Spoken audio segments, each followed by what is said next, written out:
Alhamdulillah, la haula wa la quwwata illa billah, amma ba'du. Bapak-bapak, ibu-ibu, saudara-saudara kaum muslimin rahimakumullah. Yang celakanya lagi, lahirlah budaya jilat menjilat, upeti dan lain sebagainya asal tujuan bisa tercapai. Sementara itu yang miskin ingin cepat menjadi kaya, sedang yang kaya ingin menjadi lebih kaya lagi. Kalau boleh tidak hanya sekedar dia saja yang kaya, anaknya harus kaya, cucunya tidak boleh miskin dan kere, bahkan cucu daripada cucunya pun harus jadi orang-orang kaya. Ini keinginan yang wajar. Setiap orang tua tentu tidak ingin meninggalkan anak cucunya dalam keadaan miskin dan terlunta-lunta. Yang tidak wajar kalau keinginan itu membuat orang lalu menghalalkan segala macam cara, menyalahgunakan fasilitas yang dimilikinya, apalagi kalau dia berada dalam satu posisi di mana seharusnya dia memberikan contoh dan keteladanan.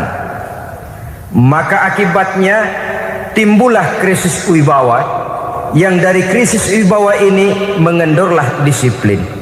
Sesungguhnya orang lalai, orang tidak mau berdisiplin karena di mukanya, di matanya, dalam pandangannya tidak ada lagi orang yang dianggapnya berwibawa.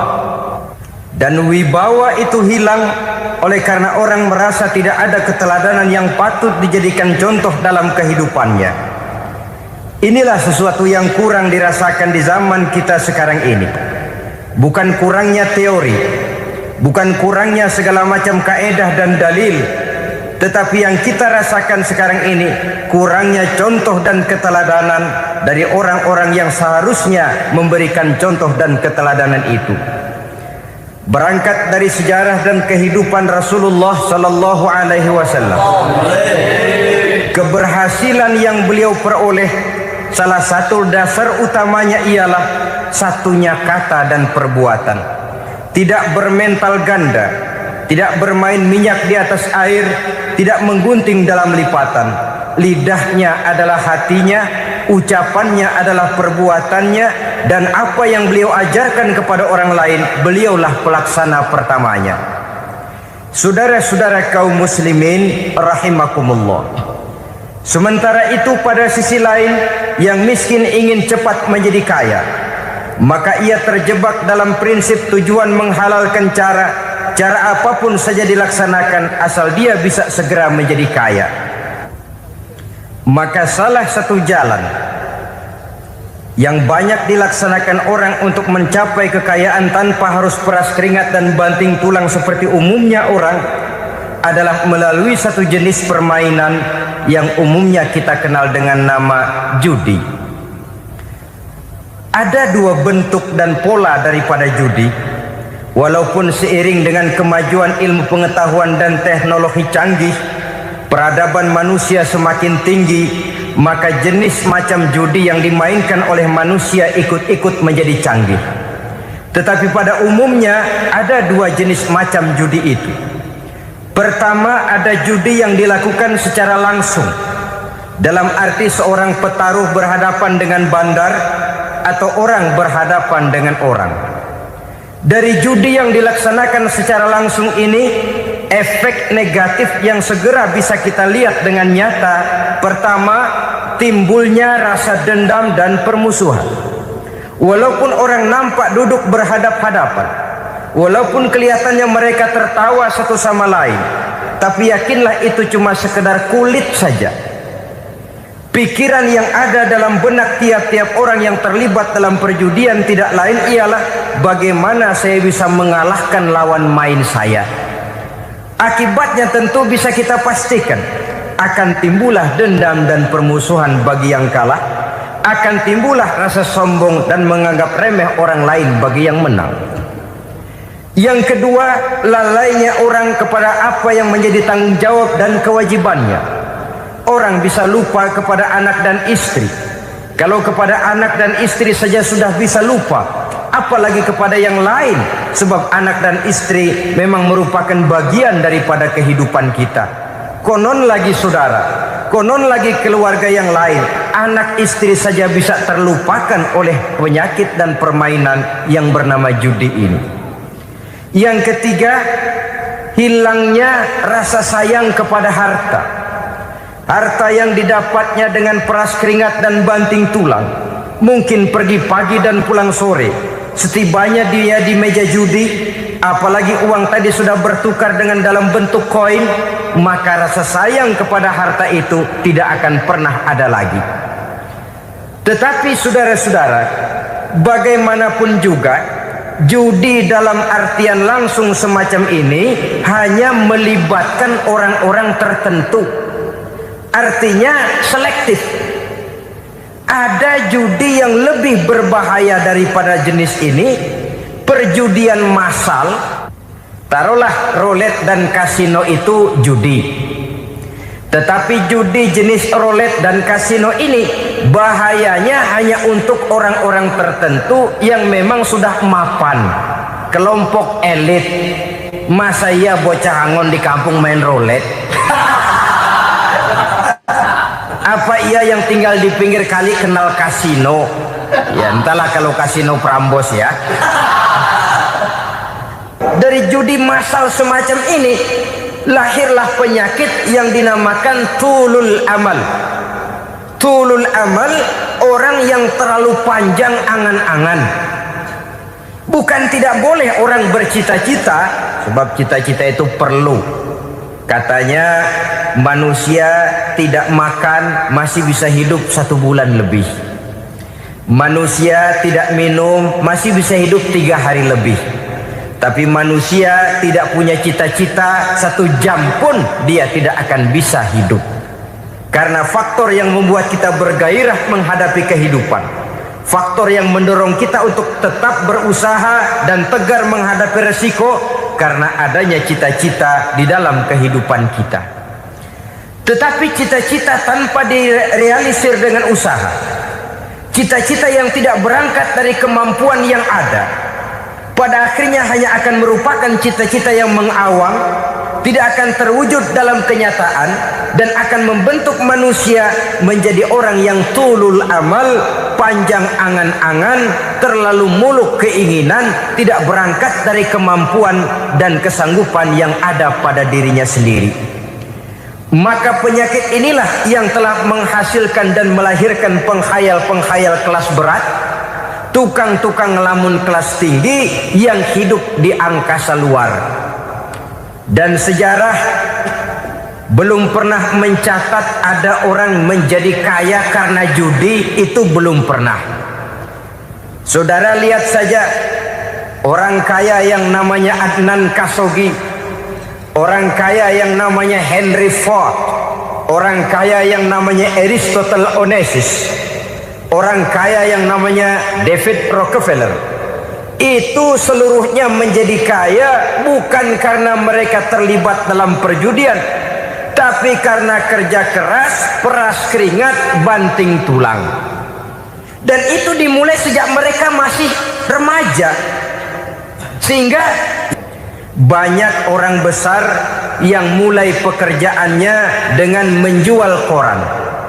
Artinya berangkat dari A. Banyak pengusaha mobil yang memulai pekerjaannya dari tukang cuci mobil, tapi lalu bertahap dan tegar menghadapi kenyataan, sehingga proses demi proses dia hadapi dengan tegar, dengan tabah, dengan sabar, dengan ulet, sampai kepada membuahkan hasil. Kita ingin pintas, kayaknya mau, usahanya tidak mau, senengnya mau, peras keringatnya tidak mau. Ini tentunya akan melahirkan kontradiksi di dalam kehidupan. Maka dari jenis perjudian massal semacam ini lahirlah penyakit tulul amal, panjang angan-angan, terlalu muluk cita-cita. Bayangkan saja kalau ini terjadi secara massal, menimpa nasib rakyat kita di pedesaan yang jauh dari keramaian, Tiap hari mereka dinina-bobokkan oleh gambaran tentang akan diperolehnya uang dalam jumlah yang banyak dengan angka nol yang berentet. Tiap hari mereka melihat angka-angka itu. Mereka lambat laun akan terseret dalam arus tulul amal ini. Panjang angan-angan, muluk cita-cita hanya dengan mengandalkan meja perjudian. Akibatnya timbul penyakit yang kedua, yang ketiga, yaitu malas berusaha. Orang kalau sudah terlalu asik berkhayal, menghitung bintang di langit, malas berusaha. Kalau ada temannya kerja jadi buruh kasar, bawa hasil yang merupakan jeripaya dan peras keringat dia, 1 minggu bergaji 10-15 ribu, diketawain. Apaan gaji lu 10 ribu 15 ribu, entar gua nih kalau ketembus 100 juta entar. Yang 10 ribu dan 15 ribu keringat orang itu dihina, itu dicela, tetapi dia selalu menghitung entar nih gua, entarnya wallahu a'lam. Saudara hadirin yang saya muliakan, timbullah sikap malas. Padahal di tengah negara sedang membangun di berbagai bidang kehidupan. Maka sifat malas ini merupakan musuh kita. Baik mengejar kemiskinan, baik mengejar kebodohan dan keterbelakangan kita di sektor-sektor lainnya. Alangkah akan terganggunya roda pembangunan di negara kita ini jikalau sebagian besar rakyat dihinggapi oleh penyakit malas, yang malas ini dilatar belakangi oleh penyakit tulul amal, terlalu muluk angan-angan, yang angan-angan ini dinina-bobokkan oleh keinginan untuk mendapatkan untung yang besar tanpa peras keringat dan banting tulang. Sasaran yang lebih jauh, dan ini yang paling kita khawatirkan, hancurnya kubu-kubu pertahanan moral daripada bangsa kita. Kita sependapat bahwa lebih penting daripada membangun jembatan adalah membangun manusia yang membangun jembatan. Bahwa lebih penting daripada mengaspal jalan raya adalah membangun mental manusia yang melaksanakan pengaspalan itu. Dengan kata lain, membangun dan mempersiapkan manusia pembangunan. Tanpa itu, maka saya merasa khawatir kalau nanti kita tidak akan sampai kepada target yang kita harapkan oleh karena kandas di tengah jalan. Saudara-saudara kaum muslimin rahimakumullah, Islam sebagai agama yang mengajarkan manusia untuk berusaha dan mengeluarkan segala kemampuan untuk melaksanakan segala usahanya itu, sangat membenci sifat malas, sangat membenci sifat tulul amal atau panjang angan-angan. Dan oleh karena judi melahirkan dua sifat itu, Islam sangat menganjurkan pengikutnya untuk menjauhi segala macam jenis perjudian, baik yang terang-terangan maupun yang dilakukan secara samar-samar, tidak ketara, judi canggih sesuai dengan canggihnya teknologi daripada manusia itu sendiri. Ini adalah penyakit yang meracuni masyarakat manusia dari sejak berpribadi, bertetangga, berumah tangga, sampai kepada berbangsa dan bernegara. Dan kasus-kasus yang timbul sudah cukup banyak, yang tidak mungkin lagi kita katakan hanya sekedar bersifat kasuistis, bersifat kasus-kasus kecil saja. Sebelum riaknya naik ke permukaan, marilah kita membuat benteng untuk masing-masing pribadi muslim memelihara dan menjaga diri, jangan terseret dalam permainan yang bernama judi, apapun bentuknya, bagaimanapun cara dan ragamnya. Karena jelas bahayanya lebih besar daripada manfaatnya. Taruhlah kita barangkali kemarin-marin hanyut dalam arus perjudian, tetapi hendaknya kita bisa mengambil pelajaran bahwa seorang mukmin adalah seorang yang apabila dia melakukan kesalahan, dia segera sadar, dijadikannya pelajaran untuk tidak diulanginya lagi pada masa-masa yang akan datang. Dengan sikap semacam itu, kita tidak lagi akan mengulangi kesalahan-kesalahan lama, dan grafik kehidupan kita dari hari ke hari akan makin menunjukkan hal-hal yang baik dan positif adanya. Saudara-saudara kaum muslimin rahimakumullah, kalau ABRI masuk desa, rakyat beruntung. Kalau jaksa masuk desa, rakyat bahagia. Kalau koran masuk desa, rakyat ikut jadi cerdas. Tapi kalau judi masuk desa, rakyat kiamat. Pembangunan akan terbengkalai, roda perekonomian akan lesu.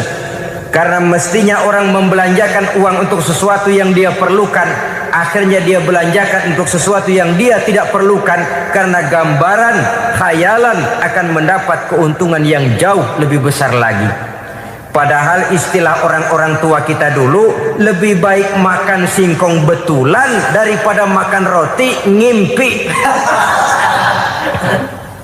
Artinya uang yang 1.000-2.000 rupiah itu lebih baik dibelikan beras, dimasak, makan bersama anak dan istri, terasa nikmat dan halalnya, ketimbang beli kertas lalu ngelamun, menghayal, menghitung yang bukan-bukan. Itu kertas dibolak madep ulon, dibolak madep mudik, diputar sana, diputar sini, akhirnya palanya ikut muter. Kira-kira apa yang cocok? Masih belum puas, kertas dilihat orang gila ditanyain. Sudah tahu waras, orang gila yang ditanya. Masih belum puas, nanya orang gila, tidur di kuburan. Allahu Akbar. Padahal di rumahnya tempat tidurnya empuk, anget, nggak ada nyamuk. Kuburan, tidur di kuburan. Dampak-dampak negatif yang semacam ini pada gilirannya mau atau tidak mau akan menyeberang kepada garis akidah, membahayakan dan mengancam nilai-nilai tauhid yang kita miliki. Sudah kertas dibolak-balik, tidak puas, orang gila ditanya. Orang gila ditanya belum maram, tidur di kuburan. Barangkali ada bisikan. Saudara hadirin yang saya muliakan, memang walaupun wahyu sudah berhenti, tapi Allah masih memberikan ilham kepada hamba-hambanya yang dikehendakinya. Tetapi ilham itu bentuknya positif. Kalau saudara pagi-pagi berniat, tahu-tahu datang pikiran nanti malam mau ngaji, itu namanya ilham. Kalau saudara sedang merenung, tahu-tahu datang pikiran, saya mau sedekah, itu namanya ilham, bentuknya positif. Tapi kalau ngelamun, tahu-tahu datang pikiran nomor sekian sekian sekian pasang, itu bukan ilham, itu belis. Saudara hadirin yang saya muliakan, tidak puas tidur di kuburan, cari yang lebih paten lagi, dukun ditanya. Nah, saya ingin menuduhkan persoalan. Apa tidak boleh orang ziarah kubur? Apa tidak boleh orang pergi ke dukun? Ini dalam kaitannya dengan judi, karena ini penyakit yang sudah merajalela, mewabah di kalangan masyarakat kita di lapisan yang bawah ini. Saudara hadirin yang saya muliakan, ziarah kubur bukan saja boleh, malah dianjurkan oleh Nabi. Tetapi ziarah kubur yang dianjurkan oleh Nabi itu dengan tujuan pertama, agar orang ingat kepada mati. Kafa bil mauti wa'izah, kata Nabi. Cukup dengan mengingat mati menjadi pelajaran bagi kamu semua. Maka etikanya diajarkan, kalau saudara ziarah kubur, sampai di depan pintu kubur itu kan, Assalamualaikum ya ahlal kubur wa inna insyaallahu bikum lahikun. Kami satu saat insya Allah pasti akan menyusul kamu. Kalau kamu sekarang berbaring di sini, satu saat kami akan berbaring di sini. Ziarah kubur mengingatkan orang kepada mati. Orang yang ingat kepada mati, gaya hidupnya lain dengan orang yang tidak ingat mati. Nah, orang kalau kalau nggak ingat mati, gaya hidupnya nggak terkontrol. Kalau dia berkuasa, Fir'aun. Itu nggak ingat mati. Kalau dia kaya, Korun. Sudah gambarannya nggak merupakan gambaran-gambaran yang baik. Orang yang ingat mati, dia berkuasa, dia berlaku adil. Suatu saat saya akan mati dan ini akan dimintakan pertanggungan jawab. Orang kaya ingat mati, dia akan jadi pemurah. Kenapa? Kalau saya diberikan ilmu, pertanyaan akhirat cuma satu, ilmumu kau amalkan untuk apa? Kalau saya diberikan umur panjang, pertanyaan akhirat cuma satu, umurmu kau habiskan di mana? Tapi jikalau saya diberikan harta, pertanyaan akhirat ada dua, hartamu kau dapat dari mana, kau belanjakan kemana? Depannya ditanya, belakangnya ditanya. Dapat dari mana, dibelanjain kemana? Sebab dua-duanya berkaitan dengan kegiatan. Kadang-kadang dapatnya dari jalan yang baik, tapi keluarnya ke tempat yang tidak baik, itu pun tidak betul. Atau dapatnya dari yang tidak baik, tapi dibelanjakan untuk yang baik, itu pun tidak bisa diterima. Oleh karenanya, dengan mengingat mati, gaya hidup seseorang jadi terkontrol karenanya. Yang kedua, dianjurkan kita untuk berziarah kubur itu mendoakan orang-orang yang sudah meninggal. Mal mayyitu fi qabrihi illa kal gharikil mutaghawis, kata Nabi. Orang yang sudah meninggal itu di alam barzakhnya adalah seperti orang yang tenggelam di lautan, menunggu doa dari keluarganya yang masih hidup. Apakah itu anaknya, kemenakannya, cucunya, dan lain sebagainya.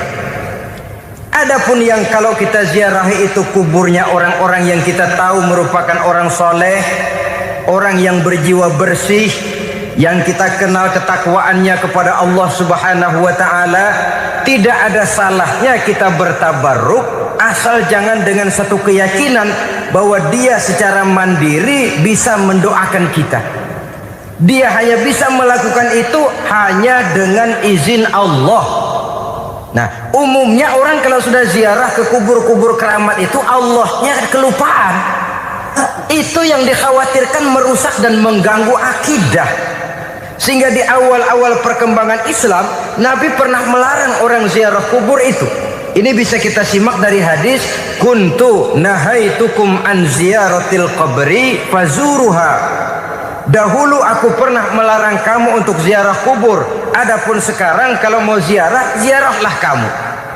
Kata-kata dulu aku pernah melarang kamu itu menggambarkan bahwa pada permulaan perkembangan Islam, nilai keimanan para sahabat masih rapuh, masih lemah, masih memerlukan pembinaan.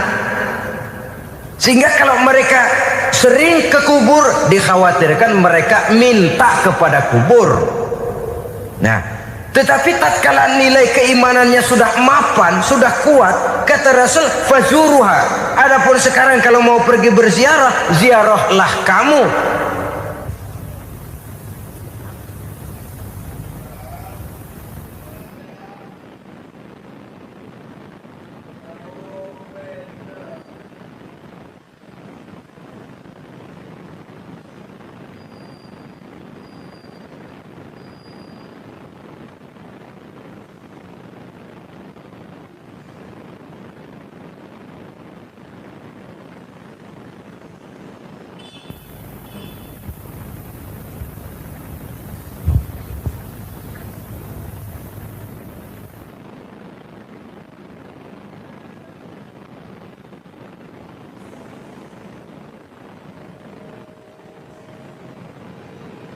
Saudara hadirin yang saya muliakan, jadi jangan melupakan Allah.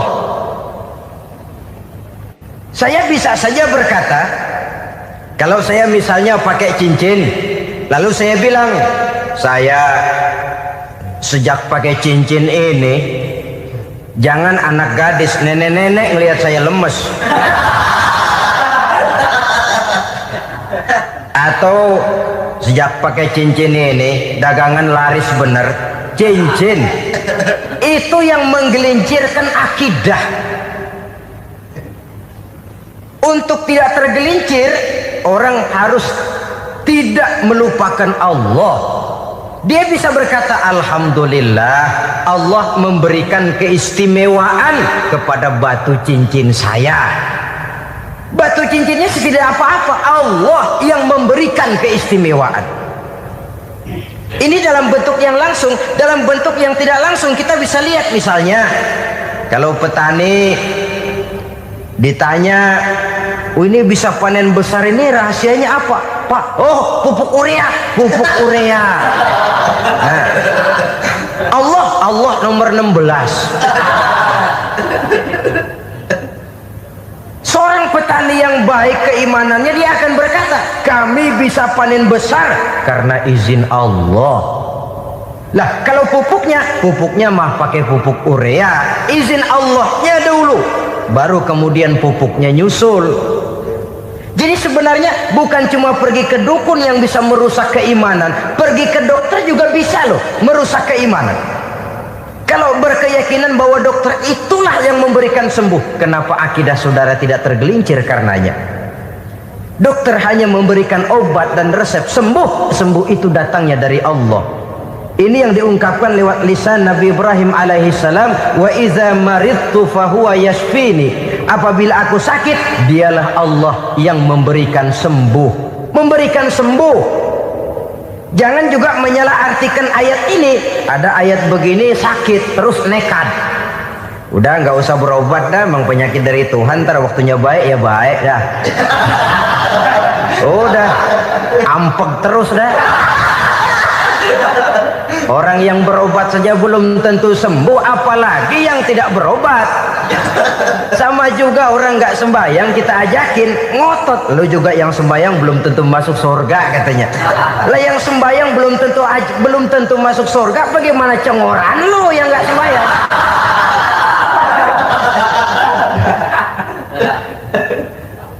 Saudara hadirin yang saya muliakan, kaum muslimin yang berbahagia.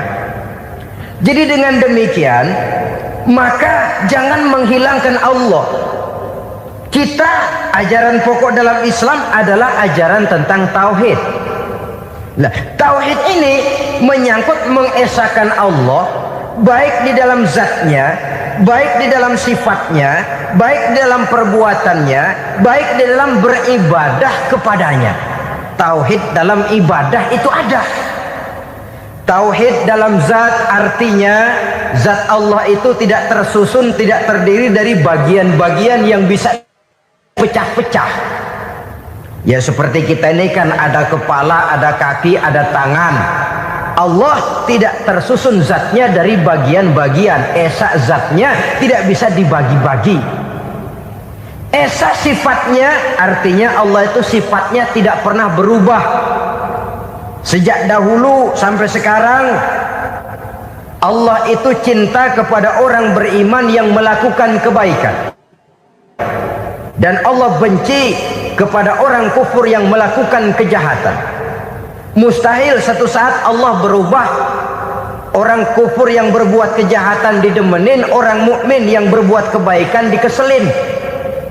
Misalnya tahun 2000 Tuhan giliran jengkel sama orang mukmin. Itu mustahil. Dia esa di dalam sifatnya. Lain dengan sifat kita manusia. Sifat kita ini kan relatif. Ada saatnya kita senang, lain saat yang kita senang betul kita caci maki. Hari ini kita caci maki, besok kita puji. Lihat teman kaya, habis kita omongin, boleh jadi dia kaya. Kenapa? Dukunnya 36. Begitu kita habis caci maki begitu, dia datang ngasih duit sama kita, cacian itu bisa berubah menjadi pujian. Lu ya emang bukan main dah. Sifat kita itu relatif, bisa terpengaruh oleh situasi dan kondisi. Saudara hadirin yang saya hormati, kaum muslimin yang berbahagia, Allah juga esa di dalam perbuatannya. Artinya di dalam menciptakan apapun yang akan diciptakan oleh Allah, di dalam melakukan apapun yang akan dilakukan oleh Allah, tidak terikat kepada faktor lain, tidak memerlukan bantuan lain. Dia adalah mutlak.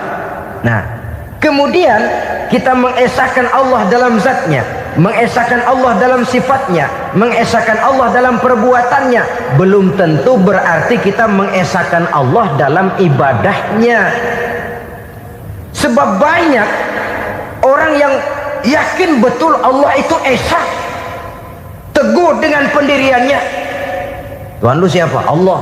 Allah bagaimana? Esa. Bagaimana kalau dua? Kagak. Tiga? Enggak. Mantap. Soal tahlil paten.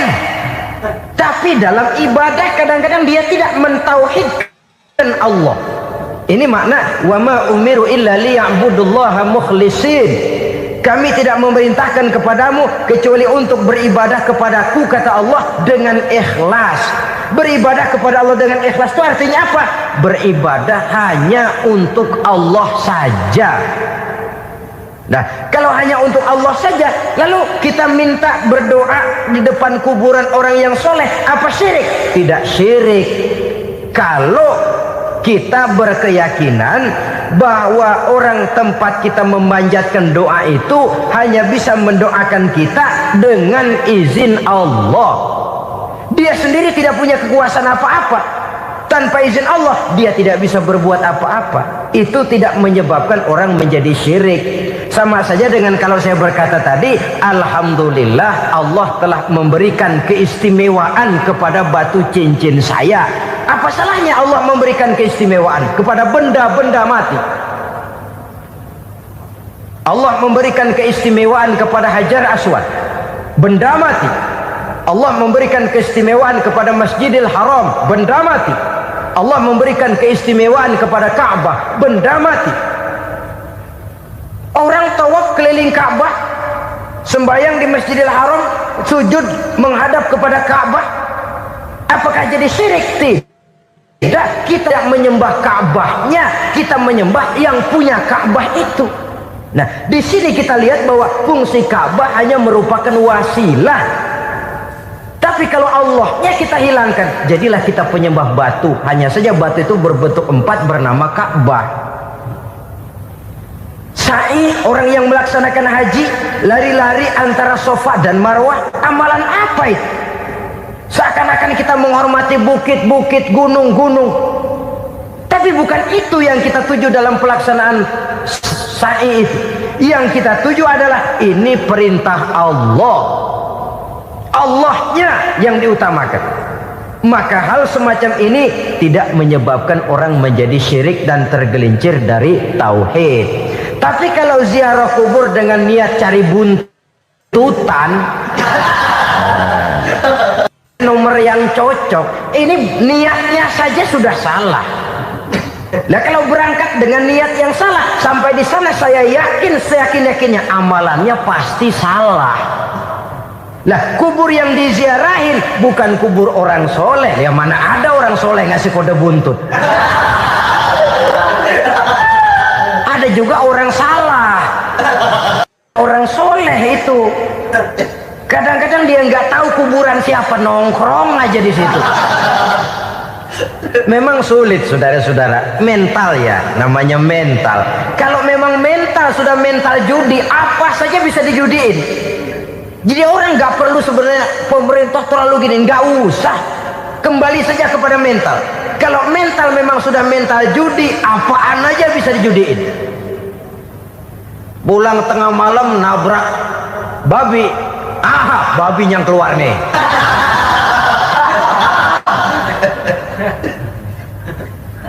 Mobil lewat, nomornya bisa dijudiin. Bajai lewat, bajai bisa dijudiin. Mental. Kalau memang mental sudah mental judi, apapun saja bisa dijudikan.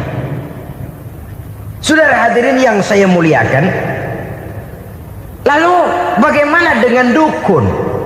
Ya, saudara hadirin, pergi ke dukun hakikatnya sama dengan pergi ke dokter.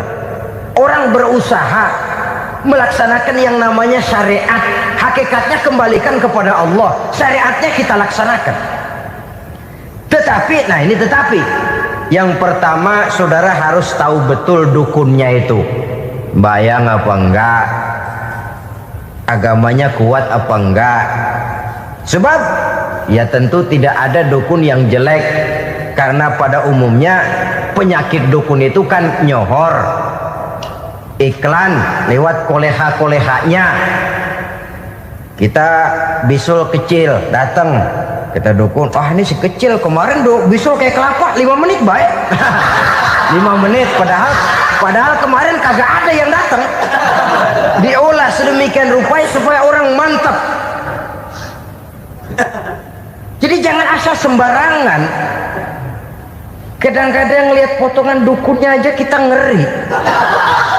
Mukanya sudah klemot, nggak pernah tersentuh air wudhu. Jangankan air wudhu, mandi aja jarang. Yang kayak begini yang dipegang mati-matian, yang dipercayai habis-habisan, akan kita kemanakan tauhid kita ini? Apalagi kalau perginya sudah dengan niat mencari nomor yang jitu. Itu saya katakan lagi tadi, berangkat saja sudah dengan niat yang salah. Orang berusaha silakan. Sama juga kita ke dokter. Oleh dokter kan setelah diperiksa penyakit kita, lalu dianalisa, oh ini penyakitnya ini. Kemudian diberikan obat. Lah, obat itu kan tentu ada aturan minumnya tuh. Yang kapsul ini sehari 3 kali, yang tablet ini sehari 2 kali. Kalau kita minumnya kelebihan, overdosis namanya.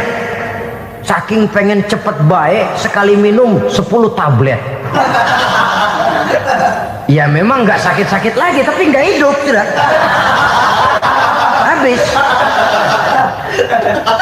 Kita pun dalam melaksanakan amalan hidup beragama begitu. Saudara datang kepada kiai, orang-orang soleh, meminta amalan, wiridan, itu jangan sampai overdosis. Tidak sesuai dengan kemampuan pribadi. Wong masih SD sudah minta matematika kelas SMP, celeng. Baru SMP sudah minta diajarkan filsafat kelas perguruan tinggi, semaput. Kenapa? Daya tampungnya nggak kuat. Emang ukuran secangkir, minta di sini seember, ya luber. Lebihnya nggak cukup. Kenapa? Yang diberikan, yang diamalkan tidak sesuai dengan makomnya, tidak sesuai dengan kemampuan yang ada pada dirinya. Saudara hadirin yang saya muliakan, akhirnya apa? Mencelakakan dirinya sendiri, ngawur. Baru sembahyang seminggu udah ngaku ketemu malaikat. Oh, sembahyang ditemenin malaikat lah, sembahyang baru seminggu mulai. Itu malaikat iseng amat. Ya walaupun kalau Allah izinkan tidak mustahil, tapi kan tidak logik.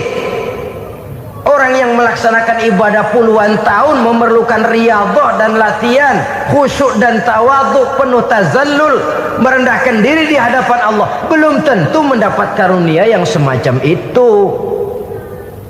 Saudara hadirin yang saya muliakan, jadi dengan kata lain, yang pertama, lihatlah dulu kualitas dukun yang akan saudara datangi itu. Ini kualitas black apa kualitas white, aspal apa cat putih, sehingga jangan sampai kita salah pilih. Sebab biasanya orang kalau sudah hanyut di kali, rumput pun dia pegangin. Dia tahu kalau rumput tidak akan bisa menahan bobot badannya, tapi karena posisinya posisi terjepit, rumput pun dia pegang. Ini satu gambaran psikologis betapa orang dalam keadaan panik, kepepet, kejepit, yang tidak mestinya dipegang pun akan dipegangnya juga. Walaupun dia tahu itu tidak akan bisa menahan bobot badannya, namun dipegangnya juga. Oleh karenanya, yang pertama, lihat dulu kualitas dukunnya. Yang kedua, saudara-saudara, jangan berkeyakinan bahwa dukun itulah yang memberikan permintaan saudara. Si dukun hanya bisa dengan izin Allah. Nah ini kuncinya. Kalau izin Allahnya dihilangkan, dan ini yang jarang. Biasanya kalau kita diajak ke dukun, di sono aja paten banget. Abah Ano, Abah ini, Abah Ano. abah-abah. Lah, lalu pikiran kita kan terfokus. Dikala itulah kita mulai menyampingkan Allah. Di situ yang dikhawatirkan nilai tauhid kita jadi tergoyah karenanya. Bahwa orang yang kita datangi, yang kita kenal kesolehan dan ketakwaannya, hanya bisa memberikan pertolongan dengan izin Allah. Dengan izin Allah dia doakan kita dan doanya kabul. Dengan izin Allah dia penuhi hajat kita dan hajat kita jadi terlaksana, jadi kenyataan dengan izin Allah. Sebab Allah itu memberikan keistimewaan. Ada waktu istimewa, ada tempat istimewa, ada jam istimewa. Kenapa sih sedekah hari Jumat dengan sedekah hari Kamis pahalanya kok lebih besar hari Jumat? Karena itu waktu istimewa. Kenapa untuk sembahyang sunnah dianjurkan sepertiga malam yang terakhir? Karena itu waktu istimewa. Kenapa doa di Multazam, di dekat Hajar Aswad, di Hijr Ismail, di Raudhah dikabulkan Allah? Karena itu tempat istimewa. Memang kadang-kadang ada orang berkata, kalau mau berdoa kenapa mesti di kuburan wali? Di rumah juga berdoa, Tuhan dengar. Betul, Tuhan dengar, bahkan tidak berdoa pun Allah tahu isi hati kita. Tapi soal dikabulkan atau tidak, itu hak Allah. Dan Allah memberikan fasilitas kepada tempat-tempat tertentu dan istimewa. Dan itu diajarkan oleh Nabi. Di Raudhah perbanyak doa. Kenapa? Itu tempat yang mustajabah. Artinya Allah memberikan keistimewaan kepada tempat-tempat tertentu. Dalam konteksnya dengan ini, makom para aulia, para wali, para ulama soleh, tidak ada salahnya kita berdoa di sana, bertawassul, bukan meminta kepada si kiai, bukan meminta kepada si ulama, bukan meminta kepada si wali, meminta kepada Allah melalui tempat yang orangnya kita yakin dekat dengan Allah. Walaupun Allah tidak memerlukan perantara, itu jelas. Allah tidak memerlukan calo, memang. Tapi Allah menyediakan waktu dan tempat-tempat istimewa. Itu harus kita manfaatkan untuk mendekatkan diri dan berdoa kepadanya. Saudara-saudara kaum muslimin rahimakumullah, saya kembali dalam konteksnya dengan dukun yang akhir-akhir ini jadi populer karena merajalelanya judi sampai kepada desa-desa, pedesaan-pedesaan terpencil, yang akibatnya menjauhkan orang dari nilai tauhid. Padahal benar kalau orang berkata kadzabal munajjimun walau sodaku, tukang-tukang ramal itu bohong walaupun benar. Kalaupun betul, kebetulan. Itu maksudnya bohong walaupun betul, betulnya betul kebetulan. Maka para remaja itu biasanya gemar kepada membaca bintang Anda minggu ini, kan begitu toh? Nah, apa Aries, apa Virgo, apa Leo dan sebagainya, dan itu memang menarik untuk dibaca. Rezeki sebelah kulon, asmara anget. Saudara hadirin, hal yang semacam ini boleh saja untuk dibaca, tapi tidak untuk diyakini kebenarannya. Boleh saja untuk dibaca, tapi tidak untuk diyakini kebenarannya. Karena meyakini kebenarannya sama saja dengan mendahului Allah. Dan itu bisa menggelincirkan nilai-nilai tauhid kita.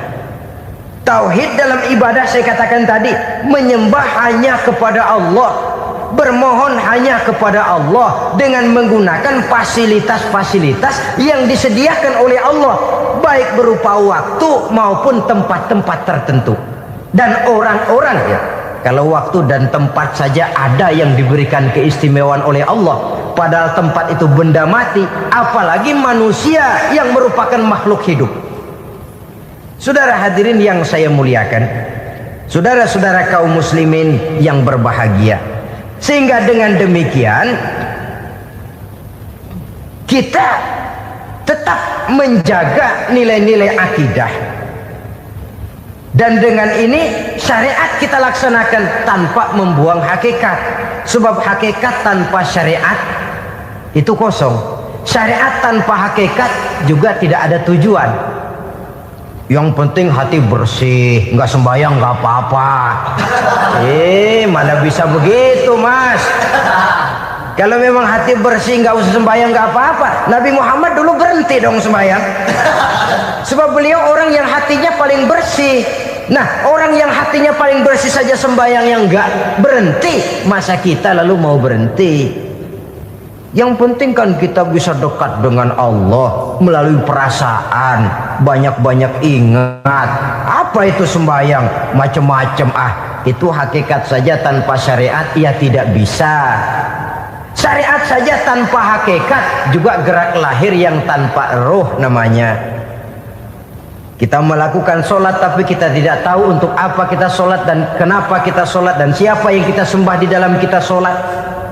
Sehingga dengan demikian keduanya tidak bisa terpisahkan satu sama lain. Seperti halnya kulit dan isi. Barangkali pernah saya ingatkan, kulit penting, isi pun juga penting. Hakikat penting, syariat juga penting.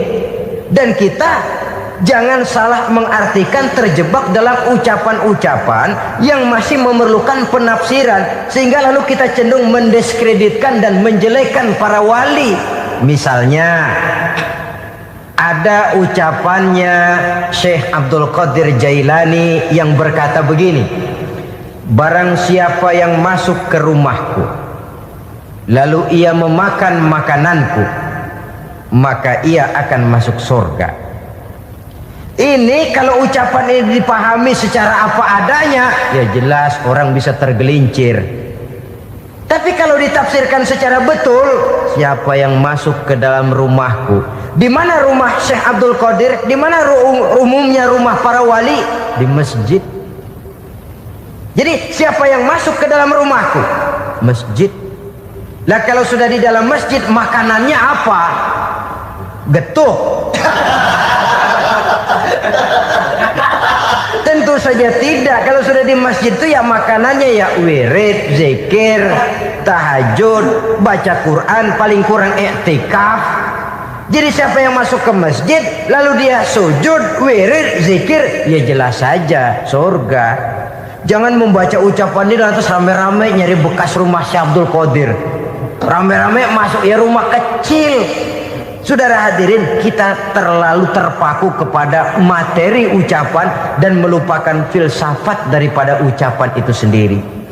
Dalam kondisi yang sedemikian sangat boleh jadi orang lalu tergelincir karenanya.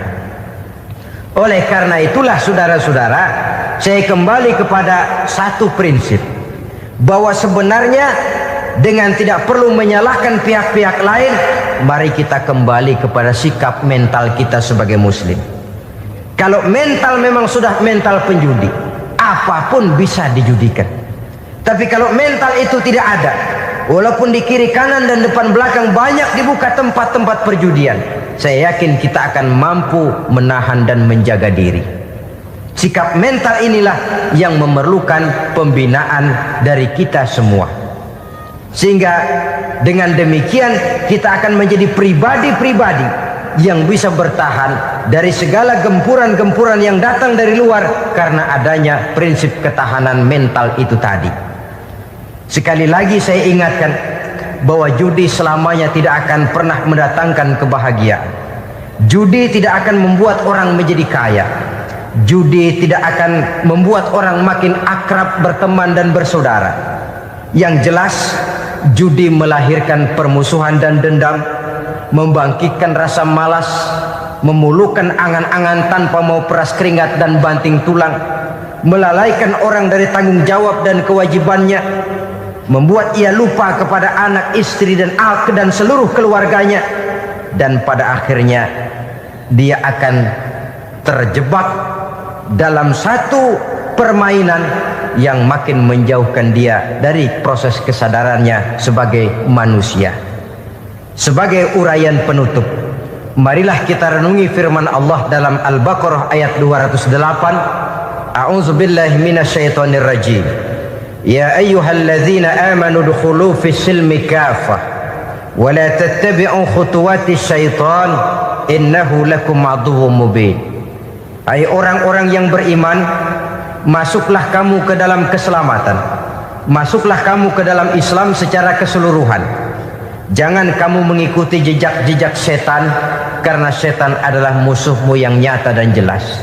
Judi termasuk jejak-jejak yang ditinggalkan oleh setan untuk diikuti oleh kita, agar kita mendapatkan kesengsaraan baik di dunia, lebih-lebih di akhirat nanti. Semoga Allah selamatkan kita, Allah selamatkan seluruh bangsa kita dari penyakit-penyakit judi yang melahirkan efek-efek negatif dalam kehidupan.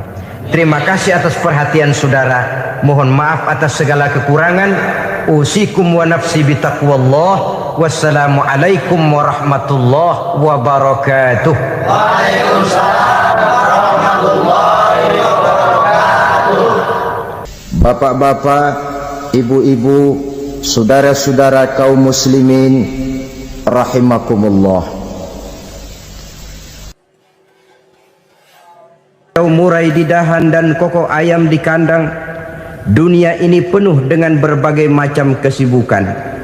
Sejak dari petani yang turun ke ladang, pedagang yang berangkat ke pasar, pelajar yang menuju sekolah, sampai kepada pegawai yang berangkat ke kantor, seluruhnya tidak lain untuk mencari sesuatu yang bernama bahagia. Setiap orang menginginkan kebahagiaan, dan tidak seorang pun menginginkan kesengsaraan dalam kehidupan ini. Namun nyatanya tidak setiap orang yang ingin bahagia mengetahui jalan yang harus ditempuhnya untuk sampai kepada kebahagiaan itu. Maka pada kesempatan pertemuan kali ini, saya ingin menyampaikan sebuah hadis dari junjungan kita baginda Nabi besar Muhammad sallallahu alaihi wasallam yang termuat dalam kitab Mukhtarul Ahadits An-Nabawiyah, di mana beliau bersabda, arba'un min sa'adatil mar'i. Ada 4 perkara yang merupakan tanda dari orang bahagia. Saya mau tanya, di antara saudara-saudara yang hadir di sini, apa ada yang kepengen jadi orang sengsara?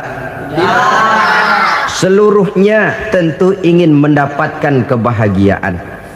Maka menurut resep dari Nabi kita, tanda orang bahagia itu 4. Jadi kalau saudara ingin bahagia, harus mempunyai 4 perkara ini.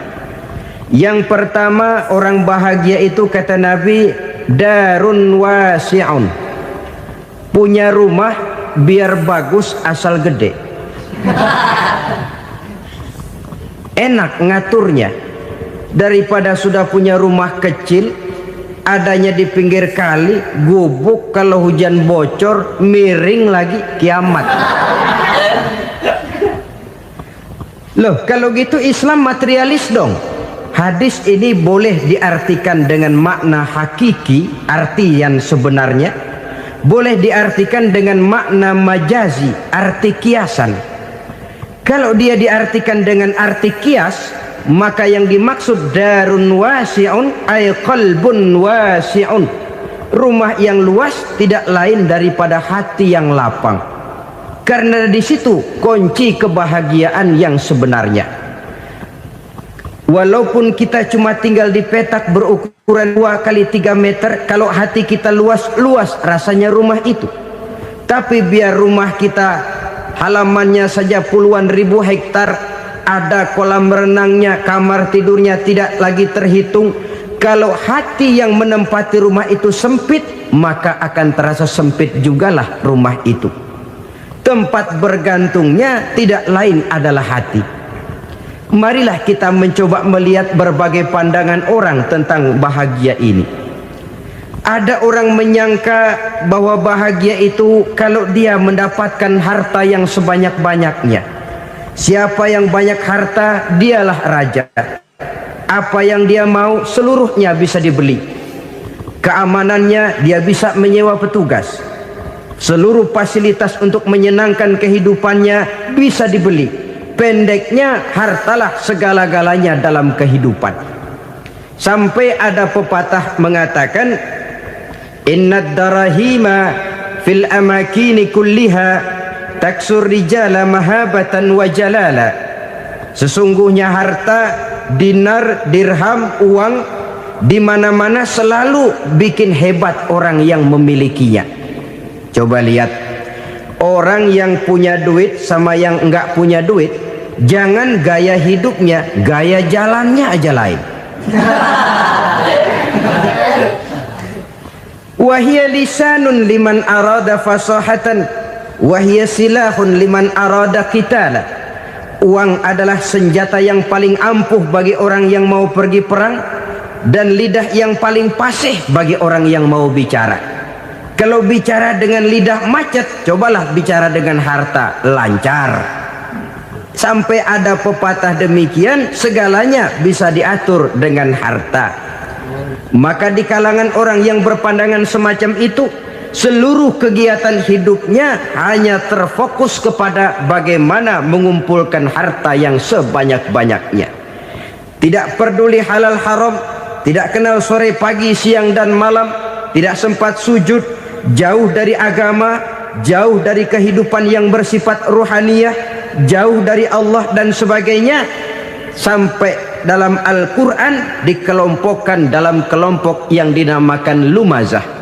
Allazi jama'a malahu wa addadah yahsabu anna malahu akhladah.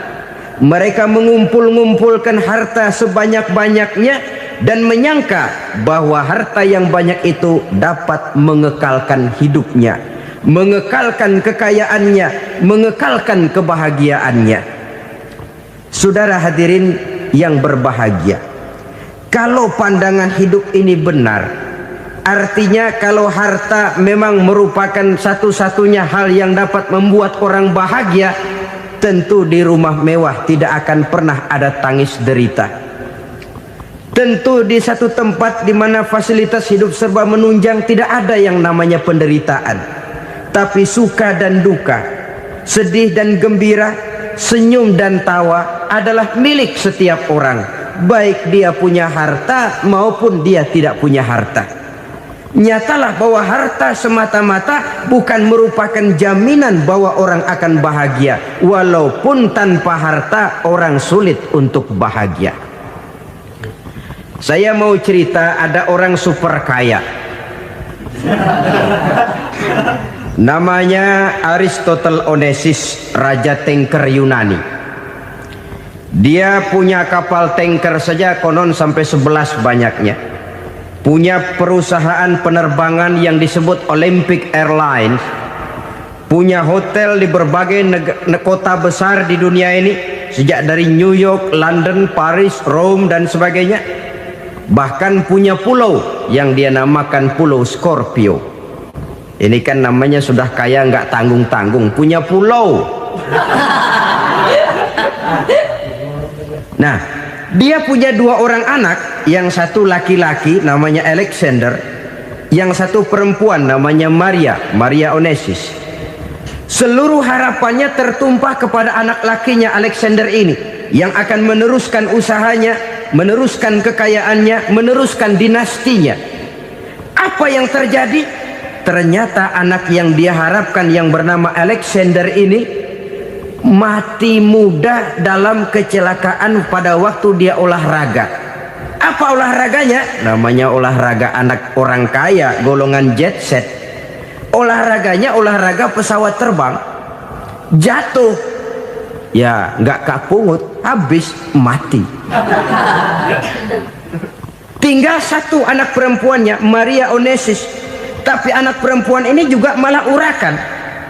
Terakhir dia pacaran, bahkan kemudian kawin sama orang Rusia. Rupanya Aristotle Onesimus ini broken. Kekayaannya yang berlimpah ruah, perusahaannya yang begitu banyak, siapa yang akan meneruskan? Siapa yang akan menggantikan? Sampai kemudian dia mengurung diri di Pulau Scorpio dan mati di sana secara mengenaskan. Seorang multi jutawan, seorang yang super kaya, mati menyendiri di pulau sepi. Ibarat kata pepatah, anak ayam mati di lumbung. Bukan kekurangan makanan, keurugan makanan. Begitu kehidupan Aristotle Onassis. Dan banyak orang-orang yang sudah demikian kaya sampai dibingungkan oleh kekayaannya sendiri. Telusurilah kehidupan David Rockefeller misalnya, Henry Ford misalnya, Adnan Khashoggi misalnya, multi jutawan yang kadang-kadang dibuat keder oleh kekayaannya sendiri. Pantas ketika Imam Ali ditawarkan orang, "Ya Ali, kalau kepadamu disuruh pilih ilmu atau harta, kau pilih mana?" Ya jelas pilih ilmu dong. Kenapa? Pertama, ilmu kalau kita berikan kepada orang lain tambah. Tapi harta kalau kita berikan kepada orang lain kurang. Saudara punya uang 10.000, dibagi orang 5.000, jelas uang saudara berkurang. Tapi saudara punya ilmu diberikan kepada orang lain bisa, saudara pun makin mantap. Tidak lantas jadi bodoh karena ngajarin orang. Saudara bisa Fatihah lalu mengajarkan orang Fatihah. Orang bisa, saudara pun makin hafal. Tidak lantas setelah diajarin orang ilmunya hilang. Begitu datang dia minta orang, "Tolong ajarin saya Fatihah." Udah habis, nggak ada.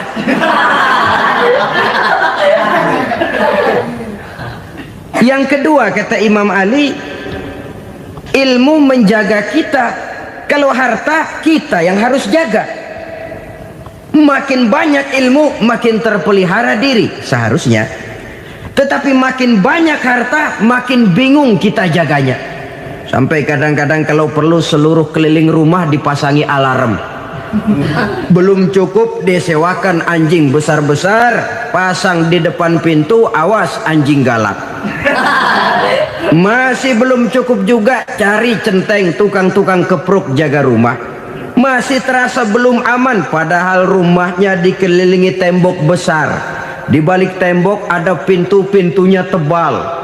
Di balik pintu itu terbuka masuk kamar, kamar pun ada pintunya, pintunya pun kuat. Masuk ke dalam kamar ada lemari, lemarinya pun pintunya kuat, dikunci, kuncinya pun kuat.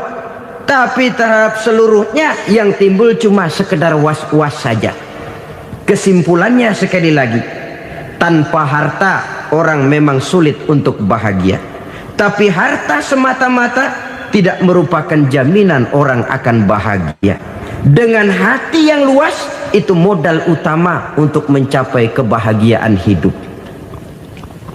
Orang yang hatinya luas, saudara-saudara, punya hati yang lapang, melihat kenyataan hidup ini, dia bersyukur senantiasa kepada Allah. Lantas tidak timbul hasud dan iri hatinya.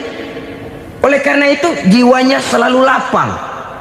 Kalau tidak, cupik hati namanya, dangkal pandangan, tidak senang melihat orang lain dapat nikmat, dan itu sering dijadikan contoh. Kalau orang yang lapang dada, dia lihat tetangganya beli TV baru, dia berkata, "Alhamdulillah ya, tetangga kita beli TV, mudah-mudahan kita bisa ikut nonton." Lapang dadanya. Tapi orang yang sempit hati, lihat tetangga beli televisi, meriang. Enggak diapa-apain, meriang. Besoknya dengar tetangga beli motor, makin sakit, ke rumah sakit. Lalu di rumah sakit dengar tetangganya beli mobil, mati. Disiksa oleh perasaannya sendiri. Orang kalau hati sudah sempit dalam hidup, kemanapun dia pergi, sempit rasanya medan kehidupannya. Kemudian kita melihat juga ada orang yang menilai bahwa bahagia itu katanya kalau punya kedudukan yang tinggi, pangkat yang agung, wibawa yang besar. Mungkin betul, tapi mungkin juga tidak. Bergantung kepada hati orang yang punya pangkat itu. Sama dengan harta tadi. Harta akan membawa bahagia kalau dia jatuh ke tangan orang yang berhati lapang. Tapi harta akan jadi bencana kalau jatuh ke tangan hati orang yang sempit. Pangkat akan membawa bahaya kalau jatuh di tangan hati orang yang sempit. Lebih dari itu, kenyataan mengajarkan kepada kita bahwa ternyata pangkat dan jabatan tidak selamanya memberikan kebahagiaan dalam kehidupan. Bahkan resikonya kelewat besar. Beberapa bukti kita bisa ambil dari para pemimpin dunia yang menjadi korban lantaran pangkat dan jabatan yang disandangnya. Saudara ingat Presiden Abraham Lincoln dan John Kennedy dari Amerika? Dibunuh orang. Park Chung-hee dari Korea Selatan, Ziaur Rahman dari Bangladesh, Anwar Sadat dari Mesir, terakhir Indira Gandhi dari India, menjadi korban dari pangkat dan jabatan yang disandangnya dari orang-orang yang tidak senang dia memegang jabatan itu. Dia akan mudah mengundang bencana, sehingga pantas kalau seorang presiden terkemuka Amerika, Harry Truman namanya, dia mengatakan jabatan presiden itu, kata dia, seperti orang nunggang macan, naik macan. Harus kita taiki, kalau enggak dia bakal nerekam kita, ngeri katanya. Adapun orang yang hatinya lapang, kalau dia menerima pangkat dan jabatan, dianggapnya itu satu kesempatan untuk berbuat baik. Tapi orang yang berhati sempit, menerima pangkat dan jabatan, bukan kadang-kadang menerima, malah berusaha setengah mati mencapai dengan segala cara. Kalau perlu jilat atas, jilat atas. Jadi golongan sumuhun dawu. Jadi kelompok kulon nuwun, yes sir, yang kerjanya cuma oke bos. Kalau perlu jilat atas, jilat atas. Kalau perlu injak yang bawah, injak yang bawah. Perlu sikut kiri kanan, sikut kiri kanan. Yang penting pangkat dapat, jabatan dapat. Orang yang semacam ini, kalau sudah mempunyai pangkat dan jabatan, biasanya dia tidak menganggap itu sebagai amanah, tidak menganggap sebagai kesempatan berbuat baik, tapi malah kesempatan untuk memperturutkan hawa nafsunya yang dilatar belakangi oleh kesempitan hatinya tadi. Apalagi kalau orang memperoleh pangkat karena banyak mengeluarkan uang. Seakan-akan pangkat dan jabatan itu sekarang macam proyek, pakai tender. Siapa yang berani bayar segini, naik. Nggak berani, minggir. Padahal logikanya, kalau orang mencapai satu jabatan karena banyak mengeluarkan uang, hampir bisa dipastikan bahwa setelah jabatan itu dia pegang, langkah pertama yang akan dilakukannya ialah berusaha bagaimana uang yang dia keluarkan supaya kembali. Ya paling kurang pulang modal dulu dong. Soal mikirin rakyat soal nanti, tapi ini modal harus pulang. Itu celakanya kalau orang memperoleh pangkat dan jabatan cuma karena banyak mengeluarkan uang. Jarang orang yang mempunyai keyakinan dan pandangan bahwa pangkat dan jabatan merupakan amanah. Jadi sekali lagi, pangkat dan jabatan mungkin saja membawa kebahagiaan kalau jatuh ke tangan orang yang berhati lapang. Tapi bisa jadi bencana kalau dia jatuh ke tangan orang yang mempunyai hati yang sempit. Dan lagi-lagi stresnya hati yang lapang.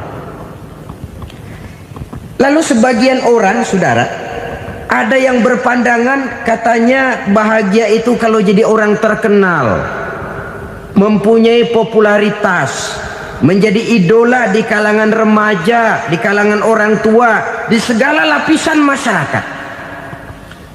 Padahal makin populer orang makin terikat dia. Ya kalau macam kita ini kan nggak punya nama, nggak populer, tengah malam buta mau nongkrong di warung Tegal aman. Tapi pangkat, jabatan, kedudukan, popularitas menyebabkan kita diikat dengan berbagai macam peraturan. Cuma mandi sama ke WC saja yang nggak dikawal.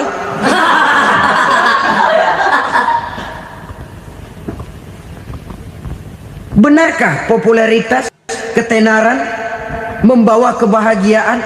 Mungkin, ya, tapi mungkin juga tidak. Kenapa? Banyak orang-orang populer yang mengakhiri hidupnya secara tragis. Kita ambil beberapa nama. Di Amerika tahun 60-an ada bintang seksi paling terkenal yang dijuluki seks bom. Bom seks itu. Sampai sekarang jadi legenda, namanya Marilyn Monroe. Singkatan double-nya itu inisialnya MM, Marilyn Monroe. Terkenal, top, sampai dia mati tahun 62. Namanya sekarang masih saja dibicarakan orang. Kenapa dia bunuh diri? Tidak punya hartakah dia? Banyak. Kurang populerkah dia? Seluruh dunia mengenalnya. Sejak rakyat kecil sampai pejabat tinggi dia punya hubungan. Kenapa? Jenuh. Dia terlahir dalam keadaan yatim. Setelah itu tidak lama dia berangkat remaja, ibunya meninggal. Pindah dari wanita asuh ke wanita asuh sampai 12 orang ibu angkatnya. Dan kekecewaan yang paling parah, setiap laki-laki yang dekat dengannya hanya seperti kapal berlabuh. Datang dan pergi silih berganti, padahal dia merindukan seseorang yang bisa melindungi hidupnya. Dia rindukan itu dan dia tidak pernah menemukan. Itu yang akhirnya menyebabkan dia minum pil tidur kelewat dosis, minum obat tidur kebanyakan, ya tidur terus sampai sekarang.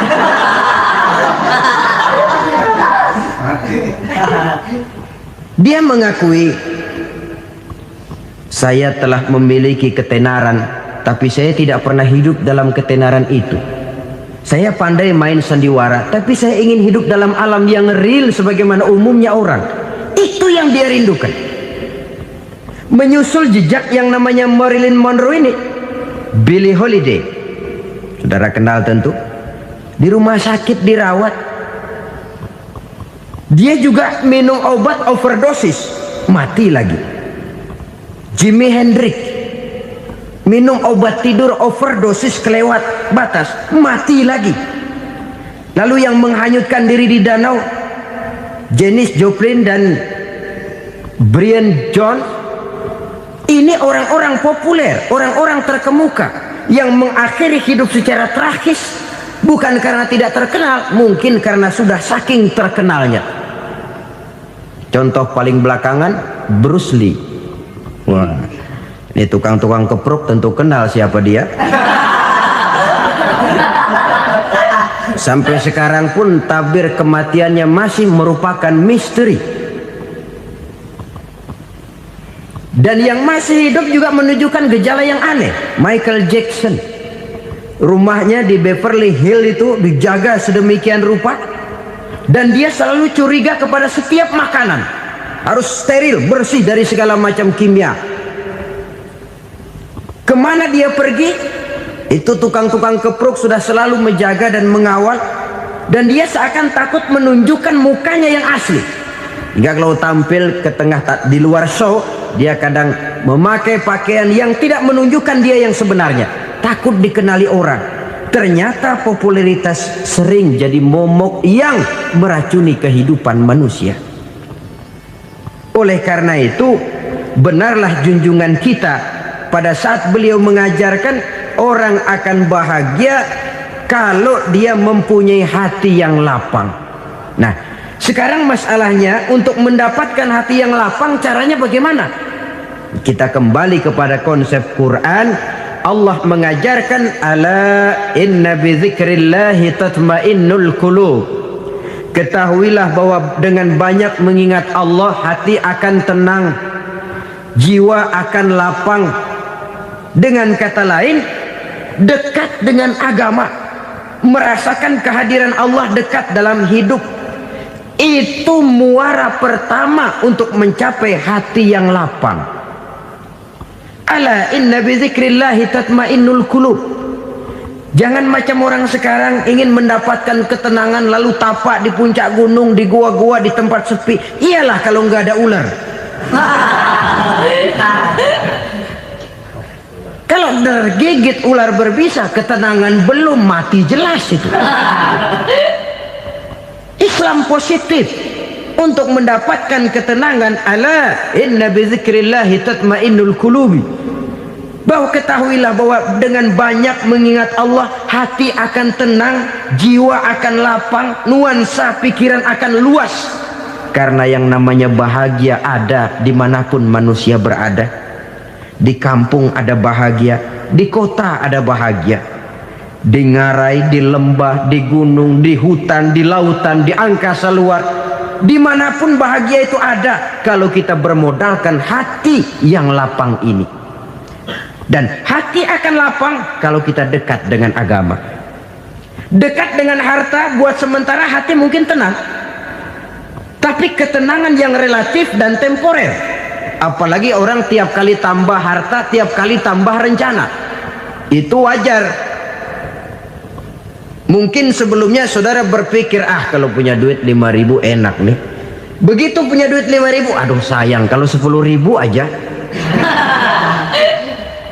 Tiap kali tambah harta, tiap kali lain rencana. Makin banyak rencana, makin menjauhkan kita dari yang namanya ketenangan. Padahal ketenangan merupakan unsur utama untuk mencapai bahagia. Dan ketenangan itu bermuara dalam hati manusia. Tengoklah kehidupan ini. Orang yang banyak harta dengan orang miskin, berbedakah rasa sakit yang mereka tanggungkan? Rasanya tidak. Walaupun si kaya tidur di kasur empuk berselimutkan sutra mahal, sementara si miskin meringkuk di balai bambu yang keras dan kasar. Apabila maut datang, dia juga tidak pernah pilih bulu. Maut datang menjemput si kaya di singgasana keemasannya, dikelilingi oleh para pengasuh, dayang dan idang serta para pengawal. Dan maut pun datang menjemput si miskin papa, sehingga ia tergelepar di tepian jalan. Kedua-duanya bernama mati. Kalau nyata bahwa sakit yang ditanggung si kaya tidak beda dengan sakit yang ditanggung si miskin, bukan harta semata yang membuat orang bahagia. Hati yang tenang, jiwa yang lapang penuh kedamaian, karena banyak berzikir dan mengingat Allah, itu merupakan modal utama untuk mencapai sesuatu yang bernama bahagia.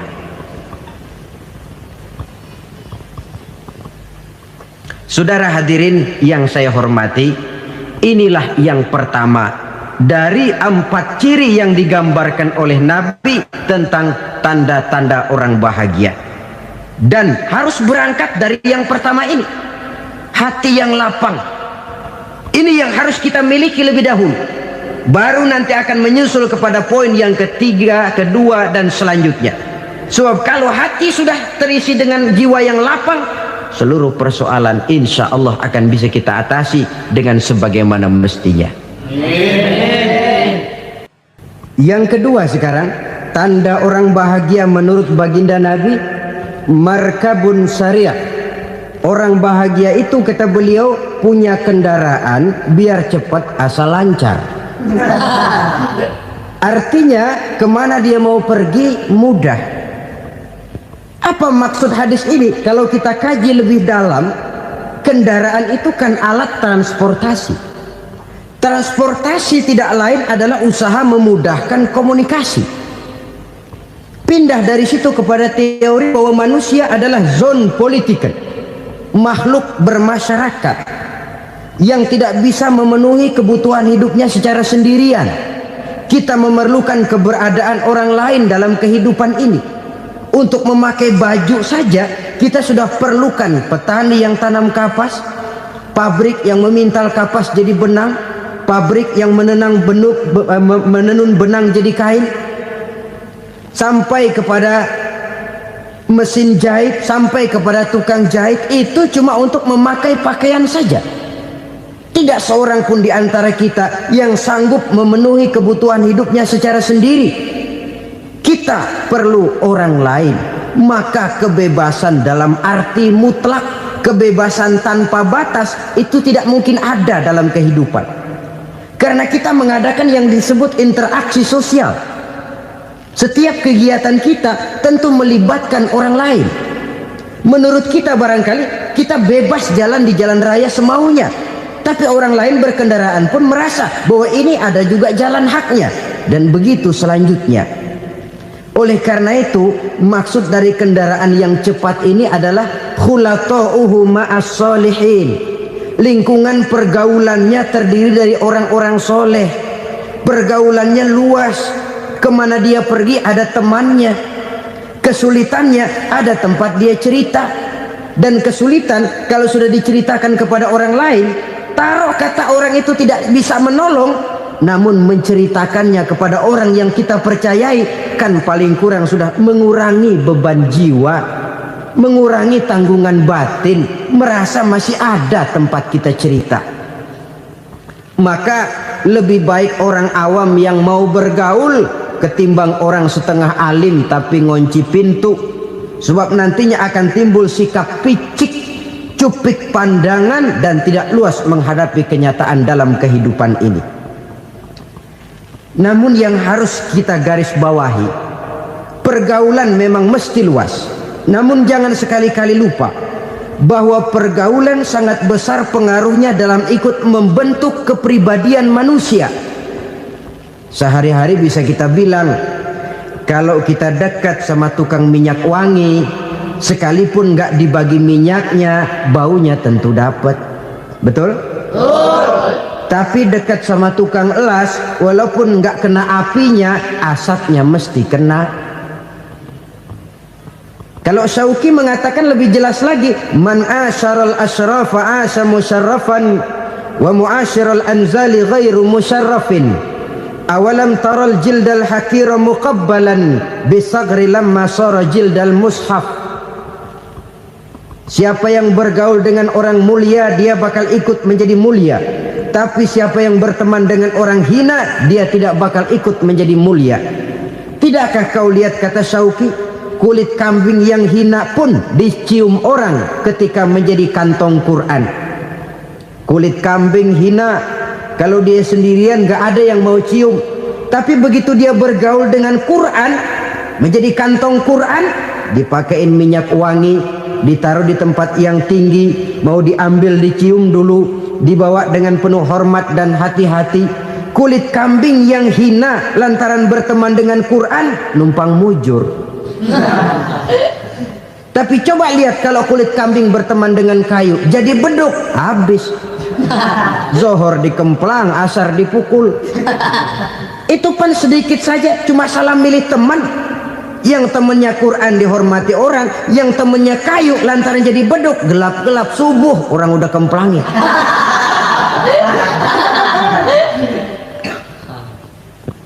Maka terutama kepada adik-adik remaja yang masih mencari identitas diri, yang ibarat kaset masih kaset kosong, mudah diisi oleh apapun, pandai-pandailah memilih teman dalam bergaul. Karena banyak orang yang tadinya baik-baik, ketika terseret dalam pergaulan dengan orang yang tidak baik, kebaikannya menjadi lentur dan luntur. Tapi berapa banyak bajingan-bajingan tengik, orang-orang yang berlumur noda dan dosa, tiap hari melakukan maksiat, namun bergaul dengan orang yang baik-baik, pada akhirnya sedikit demi sedikit beringsut dan berangsur dia terbiasa mengikuti kebaikan-kebaikan. Saya tekankan ini kepada remaja karena mereka masih mencari identitas diri. Apa yang mereka lihat mereka mau, apa yang mereka dengar mereka ingin tahu. Coba lihat kehidupan remaja. Pulang nonton film Rambo, pengen jadi Rambo, gagah, maunya belekai melulu. Pulang nonton film Superman, pengen bisa terbang. Pulang nonton India, nyanyi melulu. Wajar, mereka masih mencari identitas diri. Saya ini sebenarnya siapa? Lingkungan, pergaulan akan membentuk itu. Karena itu pandai-pandailah bergaul, karena ia sangat besar pengaruhnya dalam ikut membentuk kepribadian manusia. Apalagi sifat yang jelek lebih cepat menularnya ketimbang sifat yang baik. Sifat yang baik, watak yang soleh itu lambat sekali untuk menular. Tapi yang tidak baik, kan prosesnya mah kalau remaja biasanya mula-mula dengar. Karena dengar lalu pengen tahu. Karena pengen tahu lalu ngeliatin. Begitu ngeliatin kan pengen nyobain. Setelah nyobain ketagihan. Nah, ini prosesnya. Yang namanya ganja, morfin, narkotik awalnya kan begitu. Mula-mula denger katanya kalau sudah fly to the sky, sudah melayang ke langit katanya, disitulah puncak kebahagiaan. Mulanya cuma denger, karena denger pengen tahu, karena pengen tahu lalu ngeliat, kumpul sama orang yang suka ngeganja. Setelah ngeliat, nah pengen ngerasain. Begitu ngerasain enak juga, ketagihan. Kalau sudah ketagihan jadi penyakit kronis, bisa merembet kepada yang lain. Iya, kalau orang tuanya mampu untuk beli morfin, beli ganja. Kalau tidak kan pikirannya ngayap, jemuran siapa ya gue sabet. Timbullah perbuatan-perbuatan negatif yang bermula dari salah pergaulan. Apalagi buat adik-adik remaja yang tinggal di kota-kota besar, yang pengaruh budaya, pengaruh kesenian, pengaruh struktur kehidupan yang nampak makin individualistis, di mana persaingan tajam, tensi ekonomi tinggi, orang mudah mengalami stres. Pandai-pandailah dalam bergaul, sekali lagi, karena ia sangat besar pengaruhnya dalam ikut membentuk kepribadian manusia. Orang bahagia punya kendaraan yang cepat, artinya punya pergaulan yang luas, dan lingkungan pergaulannya terdiri dari orang-orang yang soleh. Kemana dia pergi ada teman, kesulitannya ada tempat dia cerita. Tapi kalau sudah menyendiri, hidup sendiri, kesulitan dipikiri sendiri, bisa mati belum waktunya. Tidak ada tempat berbagi rasa, tidak ada tempat bercerita, tidak ada tempat mengurangi beban dalam kehidupan. Pantas betul kalau Islam sangat menggalakkan dan menganjurkan orang kalau sudah sampai waktunya itu untuk melangsungkan nikah. Kata Nabi, ya ma'syaras syabab man istata'a minkumul ba'at falyatazawwaj. Hai para pemuda, kalau sudah mampu memberi nafkah, kawinlah, nikahlah kamu. Kenapa? Sudah ada teman hidup, tempat berbagi rasa. Kesulitan kalau ada tempat cerita akan lebih ringan ketimbang kita telan sendiri, walaupun bobot kesulitannya sama beratnya. Saudara-saudara kaum muslimin rahimakumullah, inilah ciri yang kedua, punya kendaraan biar cepat asal lancar. Kemana kita mau pergi gampang. Dengan kata lain, setelah hati yang luas, pergaulan yang luas. Dua. Yang ketiga sekarang, tanda orang bahagia itu menurut Nabi, misbahun mudhi'un, punya lampu yang terang. Oh, itu enggak problem. Sekarang sudah zamannya listrik masuk desa, Pak. Lampu sudah terang semua. Betul, kalau itu yang dimaksud. Tapi tidak cuma itu. Karena lampu yang dimaksud di sini, lampu yang akan menerangi seluruh perjalanan hidup. Dan perjalanan hidup itu sudah dimulai sejak kita terlahir ke alam ini, sampai masuk ke alam barzah, kumpul di padang mahsyar, sampai ke akhirat. Lampu yang menerangi itu yang diperlukan. Kalau lampu, katakanlah yang paling top sekarang kan lampu jenis Mercury. Taruhlah itu di rumah kita, dia cuma menerangi rumah kita, menerangi hati pun tidak sanggup. Bila kita masuk ke alam barzah, alam kubur, sanggupkah si Mercury yang begitu terang menerangi alam barzah kita? Tidak sanggup lagi. Sanggupkah lampu yang ratusan watt, bahkan puluhan ribu watt menerangi kehidupan di padang mahsyar? Tidak akan sanggup lagi. Kalau demikian, yang dimaksud lampu yang terang di sini apa? Tidak lain amal soleh, kebajikan yang kita lakukan dalam hidup. Itu yang akan jadi lampu penerang. Di dunia nama kita akan terang, jasad kita boleh hancur terkubur tanah, tapi nama kita akan dikenang orang. Begitulah kalau orang meninggalkan kebajikan dalam hidup seperti sekarang. Ribuan orang tiap saat berziarah ke kubur Imam Syafi'i, ke kubur Imam Malik, ke kubur Imam Ghazali. kubur orang yang baik-baik, orang yang soleh-soleh. Kebajikannya yang ditinggalkan, yang mengukir namanya dengan tinta emas. Sehingga saudara sudah terbaring di alam kubur, orang lewat, Allah ini kuburannya Fulan bin Fulan, dulu ini kebaikannya Masya Allah, saya ikut merasakan. Mari kita mampir sebentar, kita Fatihah. Mohon disampaikan Allah pahalanya kepada almarhum. Al-Fatihah. Itu kalau orang baik-baik. Lalu saudara tanya, Pak, orang mati dikirimin Fatihah apa nyampe pahalanya? Saya jawab, kalau saudara nggak percaya, mati dulu dah. Nanti saya Fatihain, tungguin di sana. Umpama nggak sampai, balik lagi kemari. Sekarang ini kan maunya otak-otakan saja. Kalau nggak masuk otak, nggak percaya. Padahal alam gaib itu nggak bisa diotak-otakin. Sama saja dengan saudara pernah dengar cerita kapal tanpa emas tenggelam kan? Pernah nggak? Di mana? Ya, di laut Masalembo. Begitu ke tanpa emas tenggelam, ratusan penumpang itu terjun ke laut, dipermainkan gelombang, berjuang menghadapi maut itu.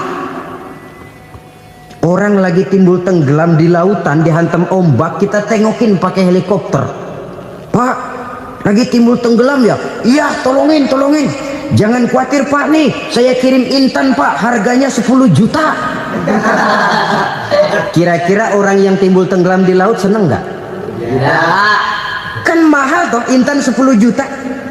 Kenapa dia nggak senang? Karena intan 10 juta dalam kondisi seperti itu tidak sanggup menyelamatkan dia. Dia akan girang kalau dikirimin ban mobil bekas, dikirimin papan terentang atau bambu. Intan yang 10 juta dia nggak girang, ban mobil bekas yang 1000 perak tuh pegang, itu yang dia girang betul. Inilah sebabnya Nabi berkata, mal mayyitu fi qabrihi illa kal ghariqil mutaghawwis. Orang yang meninggal di alam kuburnya seperti orang timbul tenggelam di lautan. Yantaziru da'watan min ahli, menunggu doa dari keluarganya yang masih hidup. Duh, bapak saya sudah meninggal, saya sayang benar sama dia. Kirimin kulkas ke kuburannya Itu sama saja dengan tadi orang tenggelam di lautan dikirimi intan yang harganya 10 juta, ndak sampai. Begitulah kalau kebajikan yang kita tinggalkan dalam hidup, sudah mati pun kubur kita masih diziarahi orang. Tapi kalau jahat yang kita tinggalkan, boro-boro lah orang mau doa lewat dekat kuburan kita juga serem. Tuh bajingan no, dulu mati dipendem di situ tuh. Jangan lewat situ, ntar kesurupan, jangan. Lewat saja orang ngeri. Konon lagi membacakan Fatihah dan mengirimkan doa. Hidup pada hakikatnya adalah kesempatan untuk berbuat baik. Maka sekali kesempatan itu diberikan, manfaatkan dengan sebaiknya. Sebab kesempatan kedua tidak akan pernah ada. Kesempatan berbuat baik di sini, di akhirat sudah pembalasan namanya. Sekali kesempatan itu dicabut, dia tidak akan pernah dikembalikan lagi. Kata Iqbal, hidup tidak mundur ke belakang, Bung. Berhenti diinjak orang, mundur hancur. Tidak ada kata mundur dalam hidup ini.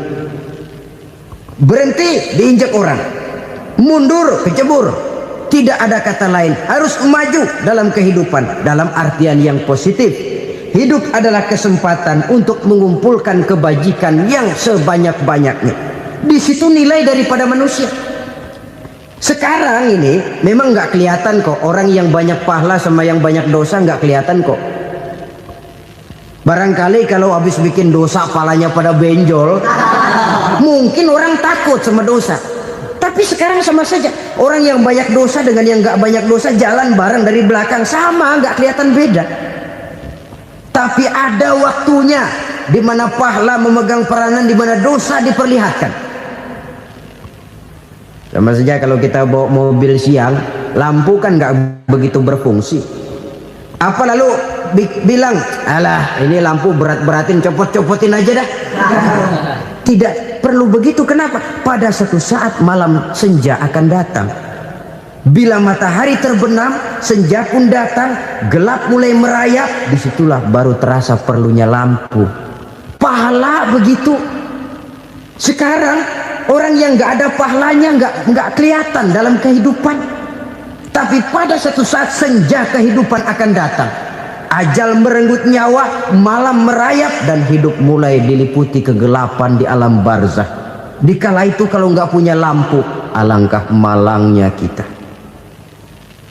Sebab amal yang baik, kata Nabi, di alam barzah itu akan diciptakan menjadi perempuan yang cantik menemani kita. Amal yang jahat akan menjadi orang yang paling jelek nemenin kita. Udah di tempat gelap yang nemenin jelek.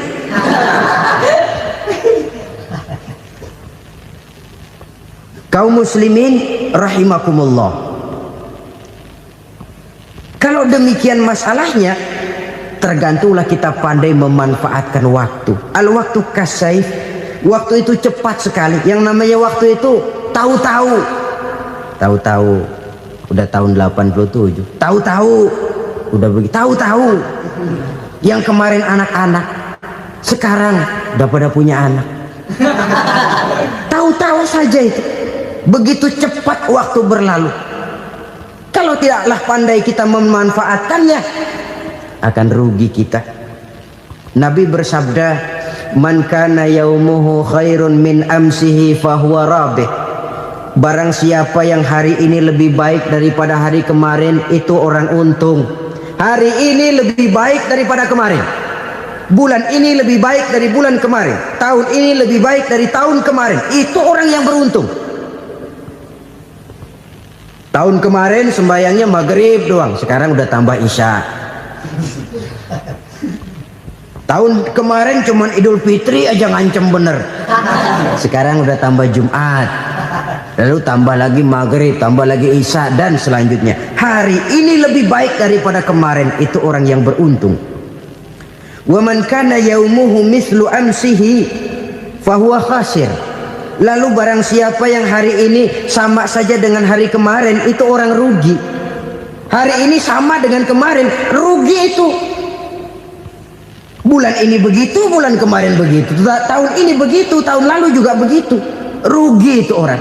Rugi apa? Rugi umur. Umur tambah, amalan nggak pernah tambah. Dan saya pikir lebih merupakan azab ketimbang nikmat kalau orang dikasih panjang umur cuma untuk numpuk dosa. Mending mana? Panjang umur banyak dosa sama pendek umur dikit dosa? Mending mana? Mending mana? Ya, paling mending tentu panjang umur banyak pahala. Tapi kalau tidak, sekali lagi, lebih merupakan azab ketimbang nikmat kalau orang diberikan panjang umur tapi cuma untuk sekedar menumpuk dosa. Kehilangan kesadaran bahwa dunia bukan terminal akhir dari satu perjalanan. Dia cuma halte di mana kita berhenti sebentar untuk menuju kepada terminal yang hakiki. Saudara-saudara kaum muslimin rahimakumullah. Inilah lampu yang akan menerangi kehidupan. Amal yang kita lakukan di dalam kehidupan. Jadi yang dimaksud dengan lampu yang terang, kebajikan yang kita kerjakan dalam hidup. Nah, setiap orang di awal tadi saya bilang ingin bahagia. Bahagia itu kan hakikatnya kumpulan senang dan selamat. Senang, selamat. Apa bedanya? Senang tapi tidak selamat, nggak bahagia. Selamat tapi nggak senang, nggak bahagia orang. Contoh, kalau orang korupsi, duitnya banyak, senang dia, tapi keselamatannya. Ada tentara baris di samping rumahnya udah bingung, padahal tentara latihan. Tentara cuma latihan, dia bingung. Senang, tapi karena keselamatannya tidak terjamin, dia tidak bahagia. Sebaliknya pegawai negeri jujur benar, cuma segaji-gajinya, selamat nggak korupsi, tapi melarat, ya nggak bahagia juga, kurang senang. Kesenangan dan keselamatan untuk dunia saja, ya sekali lagi, kalau cuma sekedar untuk dunia saja, bisa dibeli pakai uang. Bisa dibeli pakai uang. Saudara ingin selamat, bisa dibeli pakai uang. Saudara ingin senang, bisa dibeli dengan uang. Tapi setelah mati masuk ke alam barzah, habis kekuasaan uang. Nggak bisa lagi beli keselamatan pakai uang, tidak mungkin lagi membeli kesenangan dengan uang. Di situ pahala yang megang peranan.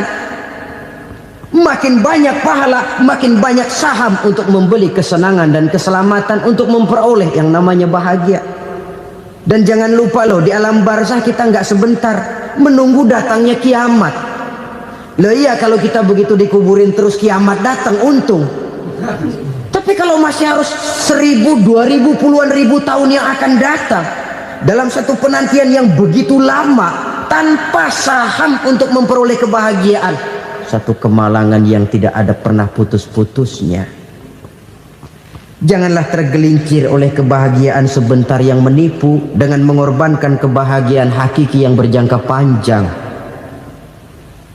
Apa artinya senyum sejenak kalau harus ditebus dengan tangis seumur hidup? Biarlah kita minum jamu, pahit memang, getir memang, tapi kan besok badan sehat.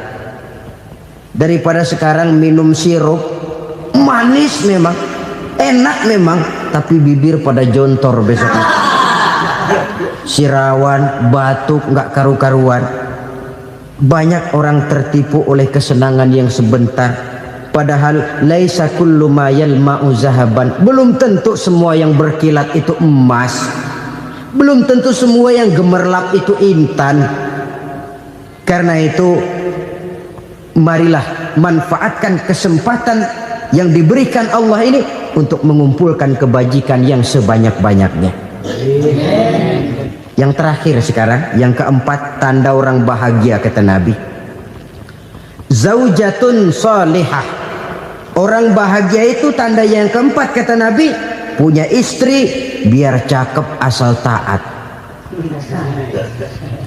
Sudah surga itu sudah. Cakep taat. Istri kayak gitu, kalau belum mati jangan dikuburin dulu itu. Sudah cakep taat lagi. Tapi kadang-kadang enggak, udah jelek ngadat melulu. Apa yang mau dipilih?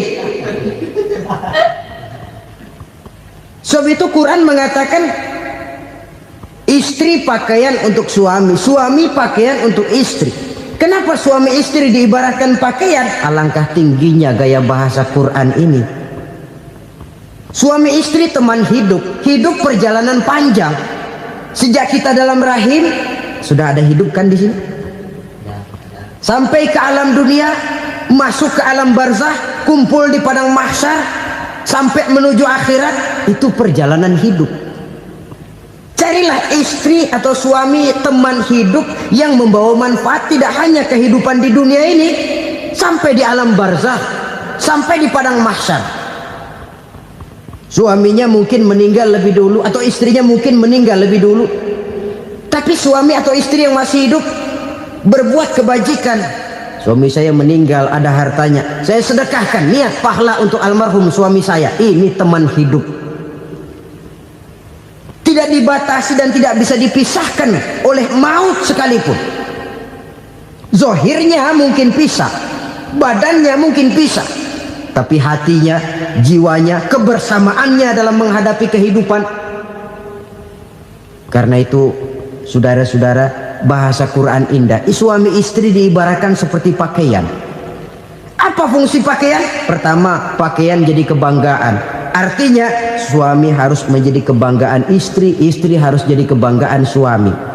Yang kedua, pakaian itu kan fungsinya menutup aurat. Artinya sesama suami istri harus saling menjaga kekurangan masing-masing. Jangan malah sesama suami istri saling membongkar rahasia dan aibnya sendiri-sendiri. Istrinya diceritain jeleknya di mana-mana, atau suaminya dibongkar rahasianya di pasar umum. Itu sudah tidak lagi berfungsi sebagai pakaian. Kenapa semua ini diperlukan? Karena kita menyadari bangsa yang baik terdiri dari masyarakat yang baik. Masyarakat yang baik merupakan susunan dari warga yang baik. Warga yang baik adalah terdiri dari rumah tangga yang baik. Dan rumah tangga yang baik merupakan susunan dari pribadi yang baik. Dari situ langkah dimulai. Membangun satu bangsa yang baik diawali dengan membangun rumah tangga yang baik, dengan menciptakan pribadi-pribadi yang baik. Sehingga dari sini diharapkan berkembanglah nilai-nilai kebaikan. Orang akan bahagia mempunyai istri yang soleh. Kenapa? Tidak ada seorang suami bisa sukses jadi apapun dia, apapun profesinya, dokter kah, kiai kah, mubalik kah, petani kah, pengusaha kah, pejabat tinggi kah. Tidak ada seorang suami yang bisa sukses tanpa peran serta istrinya. Walaupun memang peranan itu tidak begitu kelihatan, tapi sangat menentukan. Karena itu, saudara hadirin yang saya hormati, Islam sangat menghargai kaum wanita, memberikan kedudukan yang tinggi sepanjang tidak mematikan kodrat kewanitaannya.